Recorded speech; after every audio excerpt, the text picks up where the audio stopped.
Ready wherever you are. Ready. All right. Ready. Hello and welcome to edition 2 of the Bruce and Bob Show. I'm Bob Mueller with News 2, political reporter, anchor here, Bruce W., Nashville media entrepreneur. And we're here with our little podcast. We've been trying to introduce folks to political coverage here in Tennessee. Bruce and I have been covering politics since, well, far too long. Since Nashville wanted to distance itself from country music. Remember that brilliant move? You remember that. That didn't work so well. Anyway, what our plan is, and we've had episode 1, got some nice feedback from you folks, try to give you a little bit of insight, not just what's passed and why it's passed, but how it's done, what the reasons are, what the strategy is. A little bit later, we're going to talk with John Rowley of Fletcher Rowley, talk a little bit about strategy behind issues on the Capitol, as well as nationally with political races, with the presidential race. We're going to start, though, with some stuff going on locally. Nashville Mayor Megan Barry, in office for 6 months, getting rave reviews, doing a great job, being tested now for the first time as she deals with a homeless issue at Fort Negley. There's been always on the books a no camping piece of legislation. It's illegal to camp there, but it's been kind of not enforced. Homeless folks have had a camp there for a while. It's grown. They have encampments. It's kind of a permanent facility for some folks. And there came a time where it's okay, we have to move these folks out. The police were going to go move in and move them out in one fell swoop. She stopped that. Right. Kind of talked to the homeless advocates, talked to other folks about a way to better address the issue. But now the issue is being addressed. The folks are being moved out. Some people have been cited. There's been no violence. There are still a few folks there who they're having a difficult time finding places for. Right. But other than that, it is moving forward. And this is really the first test of her administration. First real test of her administration, and funny, it comes from the left. You had the organization Open Table, which is an advocacy group for the disenfranchised, for homeless people, who were harshly critical of this move. They are in favor of allowing homeless people to camp in public parks. So here she It's takes, legal in some cities. It's legal. I mean, you can go to San Francisco and see homeless people living in parks, Los Angeles. Megan did not want that to happen here. So funny that the challenge to her comes from the left and not from her right. I mean, she ran to the left of everyone in the primary for mayor, in the election for mayor. Is this going to prove, obviously it's a much bigger issue than Fort Negley. Obviously the homeless situation has grown. There's a lot of great facilities. The rescue mission does a terrific job, but it doesn't solve the problem. Is this going to be the codicil that begins the discussion for a bigger solution or a bigger attack on the problem? Well, she really has to articulate to Nashville what are her big priorities right now. And if there's a criticism of Megan after 6 months, is that she's trying to be all things to all people. Affordable housing is one of the big issues, and it appears that may be a top priority for her. So if it is, that's where this homeless solution has to appear in that category. Gentrification is a big issue. She talked about in the election when she was running, and it becomes an issue with rent rates that have gone through the roof. You know, it's a fair market, open market if you get what you can pay for and you get what the market demands, and they are really expensive. And there's a lot of complaints. A lot of folks can't afford to live downtown, folks who've lived here for a long time being priced out of their homes. And so the affordable housing, low-income housing, what to do with the remaining Casey homes and the J.C. Napier homes, those all become part of this discussion. Well, what she's done with this is she has tried to find a solution which is not dependent upon government to find a place for these homeless to live. So the solution that she's found is with this Green Street Church, which is up Hermitage Avenue. And she and the administration have come up with $120,000, $150,000 to buy these micro homes in which to place the homeless people, which is actually a pretty cool solution to the problem. And it's not a solution, but it's a temporary. It gets them a place, a safe place, while they find that location for a permanent location. Most of these folks have jobs. A lot of them are at least interviewing for jobs. They just aren't making enough money to pay the rents, and there's not enough low-income housing for these folks to move to. So it's a bigger problem, but it is being addressed. But in the optics of this, if you're Megan Barry, you're so correct. This is the first big challenge to her administration. The optics of this, very, very ugly. You know, TV cameras down at Fort Negley, interviewing the homeless people who claim that they're being thrown, they're being thrown out of where they live, where they have their community. So the optics were potentially very ugly, and I think she's handled it pretty well. And the obstacles are bigger than folks not having a home. There's a lot of mental health issues. There's jobless issues. There was a pregnant woman among the people she was throwing out of the park. A lot of the homeless people is changed. The demographic is changing. It's women and children. Right. So finding these folks homes becomes more difficult than it was 25 years ago when the stereotypical homeless person was a male, middle-aged or older. It's not that anymore. It's Right. families. It's people who are actually working but can't afford homes. Yeah, yeah. And you know, you look at her administration so far, you'd have to conclude that what she's saying is, I think she's focused on three areas. I think she's focused on public education. And if you were to judge by what she's announced in the past couple of weeks, it's transit. Mhm. So you got public education and transit. And the third issue is going to be affordable housing. So I think that's her wheelhouse right now. And the more that she can articulate to voters exactly what she's focused on, I think they're going to be better off, and we, the voters, are going to be better And I think off. the people of Nashville will probably keep an eye on her agenda because I think you've hit it on the head.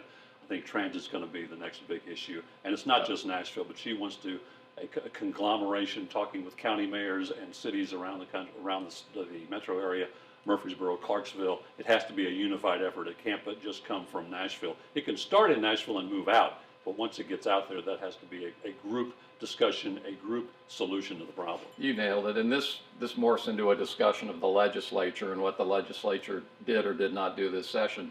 But you know, typically when Carl Dean was in office and tried to get after transit, he had a very, very difficult time with Republican legislators and Williamson and Rutherford and the border counties. Now what you find is traffic is their problem too. Yes, it is. And Traffic it's is big. bad in Franklin. Traffic is bad in Murfreesboro. So you've got the GOP there, desperate for a solution, and you can't make that solution without involving Metro Nashville and its chief executive. So I think Megan so far has well, we know that she's reached out to them. You're finding a coalition develop between Republicans in those ring counties and Democrats here in Nashville to try and find a solution. So far, they're working together. We'll see how far they get. Bill Ketron in Murfreesboro with an idea for a monorail. Kim McMillan in Murfreesboro. Right. They're all have ideas from Clarksville to Nashville, from Murfreesboro to Nashville. So, like you said, the discussion can't just be in downtown Nashville. Yeah. You talked about the legislature. They are adjourning as we tape this. I guess election years are always those years when you never know what's going to happen. They're wild card years because a lot of the lawmakers are doing things that may pass, may not pass, but they're doing it for their constituents. Let's Right. be honest. That's why they're there. They're trying to please their constituents. And I wanted your take on Governor Haslam. He really single-handedly, and probably to the dismay of some of his Republican colleagues, his more conservative colleagues, is responsible for the so-called transgender bathroom bill and the Bible as the official state book from those happening. The Bible bill as the official state book passed. He vetoed it. He convinced several members who voted for this to hold his veto. That happened just yesterday, so that's not going to happen. He was worried about constitutional issues as well as religious issues. Is this denigrating this holy book, which it is to many, many folks? And not everyone is a Christian in Middle Tennessee, so is it right to have the Christian Bible as the official book of the state? Anyway, he uses influence to make sure this happened. The same thing with the transgender bathroom bill. The criticism was coming for businesses that we may not want to be here. May want to take our business away if you start doing this. He convinced Susan Lynn, the sponsor, to put it off until at least next year. So while he received some criticism for not showing enough strength with Insure Tennessee and some other issues, he seems to be almost personally responsible for stopping these two issues. Yeah, but how frustrating has it got to be for him to play defense all day long?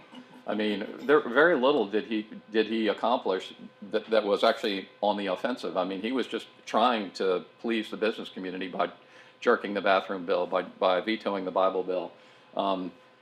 What this shows is in such stark relief the two parties that are the Republican Party. You've got the Tea Party way white ring elements that were promoting the bathroom bill and that were promoting the Bible as a state book. And then you've got the business interests, of which Haslam is certainly, he's a billionaire and that's who he's comfortable with and his family has long been associated with. And they're much more into appeasing the concerns of businesses that may want to locate here, who are worried about the image that Tennessee projects to other businesses across the country when you do ban people from going in restrooms and you do have the Bible as a state book. So right now we've got two Republican parties and we've got a Democratic Party. He's a member of that business wing of the Republican Party and doing his best to squash the Tea Party wing. And so far, it's not going too well for the state. How much does this hurt this effort as well, too? The governor stopped the transgender bill from happening this year. It'll be discussed again next year. But as it was happening, as that was on the floor of the House, lawmakers are criticizing businesses who are located here, who employ people here, for being supporters of this bill. threatening to take away incentives from some of these businesses. Is that a smart move? I mean, that's as bad as if these folks perceive this as discriminatory, passing that kind of legislation. Yeah, and in the final analysis, I think business trumps all. Money trumps all. And in the final analysis, I mean, business is going to win this argument. And so when you have issues such as the bathroom bill and the Bible bill, I think normally you see business triumph here, which is what happened. Let's bring in John Rowley. John Rowley with Fletcher Rowley, political consultant. John, good to see you, pal. Good to see you, buddy. Good to see you. John has run This is many a martini drinking well, operation. you know, that's, so, okay. has run many I different thought you'd camp- introduce me as Rowley, John Rowley, maybe. But anyway. Talk a little bit about your background. You've run many campaigns, not just here in Nashville, around the country. We want to talk to you about strategy. You know, that's the key to winning anything. And let's look at the transgender bathroom bill. This isn't happening in a vacuum here in Nashville. We saw it in North Carolina, we saw it in Georgia, we saw it in Mississippi. This is an effort, a concerted effort to get legislation passed. Agree or disagree with the legislation, what this is an attempt by those who oppose the court's decision on gay rights to try to do something that would make it harder. Again, agree or disagree, this is the way the country works. But this is an effort, this is a strategy. Talk about this strategy. Sure. I mean, we've worked in probably 500 campaigns in almost every state in the country, and we were I saw this up front because it really began about a year and a half ago in Houston. And the mayor of Houston, one of the most high-profile LGBT elected officials in the country, passed the non-discrimination bill for the mayor. And so the counter to that was there was an effort to defeat that as a ballot measure. There was a ballot measure to repeal what she had passed. And the technique that they used, that the right discovered, was brilliant, and it was this whole bathroom argument. Because it's hard to refute, oh, children are going to be preyed upon. Sure. We all agree that's a bad thing. And even though they had elected her pretty solidly, this was overwhelmingly defeated. And so I knew at that point, I was pretty confident we would see this in other places. I'm a little surprised how quickly it's gone to legislatures all around the country, Tennessee, North Carolina. So this is literally, it's another example of a solution in search of a problem, because there have been zero incidents, criminal incidents of trans people preying upon someone. Now, there have been a number of Republican members of Congress picked up in bathrooms over the last few decades doing things. I think the count's 3-0 on that if you're keeping score. So I see this as kind of like voter ID. There's not been a big problem with voter ID, but it comes out of ALEC and some of these other extreme right-wing think tanks that drive some of the Tea Party agenda, not necessarily the Chamber of Commerce. You have to give agenda. these folks, the Republicans, the conservative side of the Republicans, a lot of credit. Agree or disagree with what they're trying to do. They are organized, they are strong, they get the legislation out there, they get their people behind it. And it is astonishing how they have dominated the conversation. The narrative of this session is such a right-wing narrative. You know, if you look at the bathroom bill, you look at guns on college campuses, the NRA coming in, the lower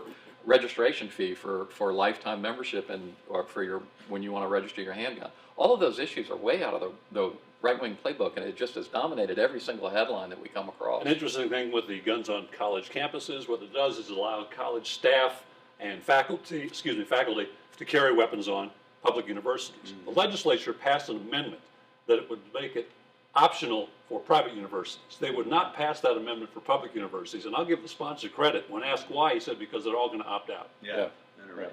And to Bruce's earlier point, there is such a balkanization going on in politics on the left and on the right, and at the state level in these really red-dominated states by the Republicans, where they control most of the levers of the executive branch and legislative branch, this business community chasm from the Tea Party, it will not hold. I mean, and I think a few things in this last legislative session might be breaking points in terms of people on the floor calling out the chambers of commerce for lobbying them and essentially advocating what their members, some of the biggest employers in the state, if not the world, want, but attacking them for that. That's a new Rubicon we haven't seen crossed before. Yeah, I think Insure Tennessee plays in big here too, because that is such a business issue, and the healthcare community in Nashville is so viscerally upset over not passing Insure Tennessee, and those are Republicans. Right. We're talking about the Frist family, the founders of HCA. I mean, they want that money flowing into their private hospitals. So there are some tipping points here, and I think you're exactly right. Where that business community goes is up for grabs. Talk quickly about the presidential campaign. What fun we've had with this. Yeah. As a strategist, Right. if you're the no anybody but Trump people, is it too late to try that? If he doesn't get 1237, can they really keep the nomination from him? And if you're looking at both candidates, let's give it to Trump and give it to Hillary Clinton. They're the nominees with two of the highest negatives you've ever seen for candidates. How do you turn those around? Well, this year for a political strategist, it's a little bit like learning the world's not flat back in the days of, intercontinental navigation. I mean, there's a lot of laws of physics that are being defied by Bernie Sanders and Trump. I think it's going to be very hard there's chaos either way. It's kind of like the old Steel Wheels song, I think they got jokers to the left and jokers to the right. Yeah. I mean, I think it's going to be very hard to deny him the nomination if they try to. He can incite a rally or a riot with just the kind of a sentence or two here or there.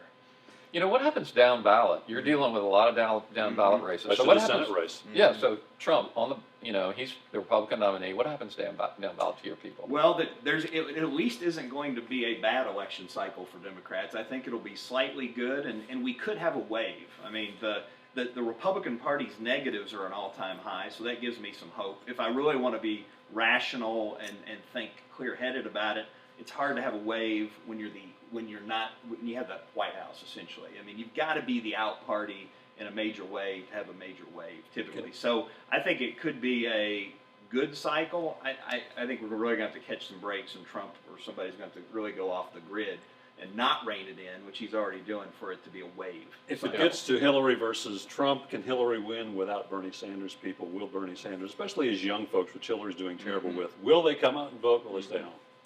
I think there's probably a percentage on both sides. Same with Trump, with a different nominee. He needs some Cruz who may folks. not be energized, but at the end of the day, in this presidential election anyway, hate is more powerful than love. And I think distaste for a Cruz or a Trump or anybody the Republicans put up is probably going to outweigh hurt feelings. I mean, remember, there was a ton of drama around Hillary and Obama. Would Hillary's people come together? Would a lot of these women voters and others be alienated? And within a few weeks, it all kind of came together. I mean, the real story is, how long will the chaos go on? Pre-convention, during the convention, after the convention.